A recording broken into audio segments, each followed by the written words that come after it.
All right, guys, when it comes to what's going on in politics today, we're going to discuss, first of all, since the $1.2 trillion infrastructure bill has passed, well, what's next? We're going to talk about that in details, as well as President Biden has said enough is enough. And also, many individuals that are on SSI, SSDI, Retire Railroad, Representative Payee, as well as survivors are excited about the fact that they are getting the 5.9% cost of living adjustment or COLA increase for 2022. But just to give you a heads up, there's going to be millions that are going to be receiving their increase sooner than later. We're going to talk about that in details here on Mostly Money. Well, my name is Andre. You're watching Mostly Money, where you're going to get all facts, no fake, no phony, and no fluffed up information when it comes to what's going on in politics today. And if you're interested in always getting the truth on a daily basis, well, you've made it to the right channel. All you need to do for yourself is the one thing that most of us have already done: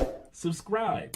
Click that notification bell so you get the latest and greatest information coming from Mostly Money, because we promise to always be here for you and your loved ones. Let's get started. Yes, as we were saying before, $1.5 trillion infrastructure stimulus bill has already passed the first part, which is the American Rescue Plan. However, many of us are still waiting to see what's going to go on with the American Family Plan. This is the one that will have the program to help out seniors, families, and children. This is why so many of us are wondering, when is this part of the bill going to pass? President Biden is set to sign the first half of his signature infrastructure bill into law. Still in limbo, though, is his $1.9 trillion Build Back Better agenda.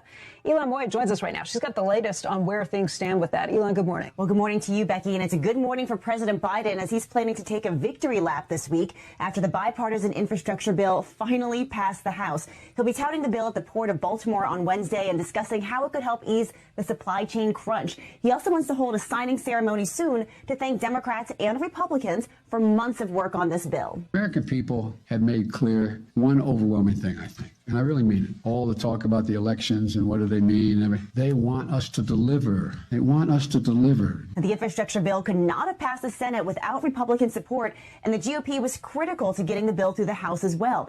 13 Republicans voted for it, offsetting the 6 progressive Democrats who opposed it.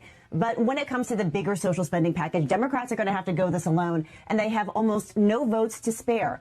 5 House moderates are still holding out for a CBO score before they will support the package. However, they have committed to working through any issues with the score and did agree to a vote sometime next week.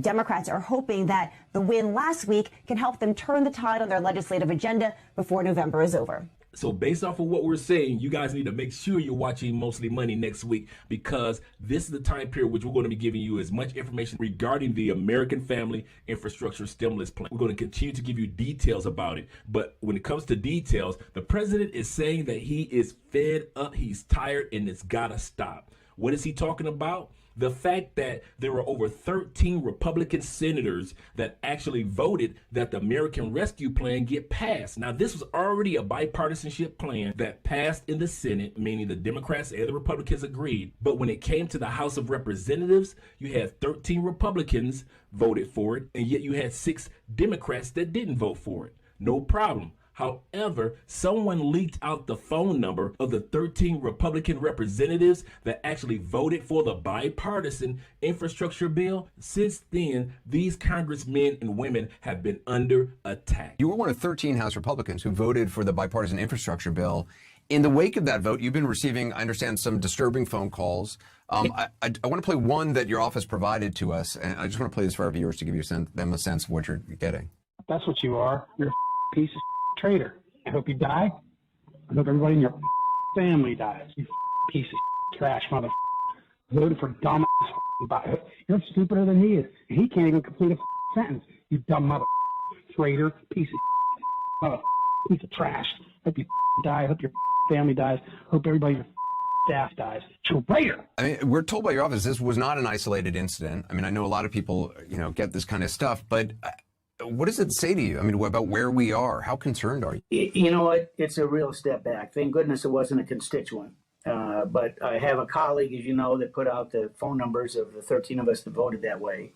Be glad to defend that vote. And we've been working really since last spring on a bipartisan bill. I think he might have been from South Carolina. His own senator, Lindsey Graham, couldn't find a closer confidant of President Trump than Lindsey Graham in his 4 years. Lindsey Graham voted for it. It passed 69-30 in the Senate. We had a long history of trying to work together. Doesn't change the tax code. It's paid for.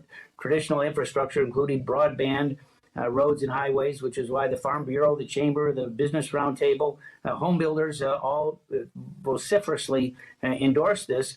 But I'll tell you, it's a terrible way. You know, we've seen civility really downslide here.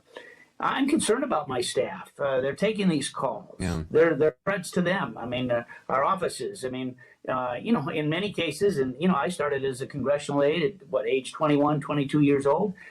These are very disturbing adult language, to say the least, that truly is frightening and a real bad mark in terms of the civility across the country as we've seen these issues like this jump. Told me today there are people calling his office with all kinds of misinformation about the bill, saying it contains provisions about immigration amnesty or expanding social spending programs. It's just not true. Here's some of what is in the infrastructure bill specifically for Nebraska. $2.5 billion for roads and bridges, $100 million for rural broadband, and $200 million to replace lead pipes used for drinking water. It is frustrating to have your own side. I was on the floor listening to it. You vote for the infrastructure bill, you're voting for 45 tax increases. Quote, that was a lie. That's in the other bill. So the other bill being the reconciliation package. Bacon opposes that budget bill, which the White House calls Build Back Better. That's still under negotiation in Congress. It has no Republican support. Democrats may not even pass it. Bacon says the language of the infrastructure bill he voted for hasn't changed since August. He points out conservative Republicans in the Senate like Mitch McConnell, Deb Fischer, and Chuck Grassley all backed the bill he voted for. Even before the Trump administration began, there was always a rift between Republicans and Democrats. We understood that.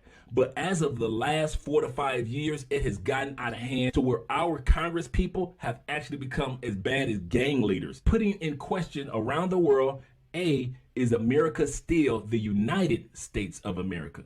B, is this going too far when we push our elected officials to the point where they need to step up security because of the madness that's going on in politics? And thirdly, is this just a political civil war that has been pushed out by the media to continue to sell magazines and have people click on their articles? I want to hear what you guys have to say in regards to this, because this truly is getting out of hand, and the president is absolutely correct that we need to stop this. We as Americans, as a United States, we cannot continue to attack our elected officials and think that we're going to be able to receive the things that we'll need and at the same time remain the United States of America. And also, speaking of being united, there is a united group of individuals such as those that are on SSI, SSDI, Retired Railroad, and Representative Payee, as well as survivors, are excited about the 5.9% cost of living adjustment. It has been over 40 years since a cost of living adjustment or a COLA increase like this has taken place.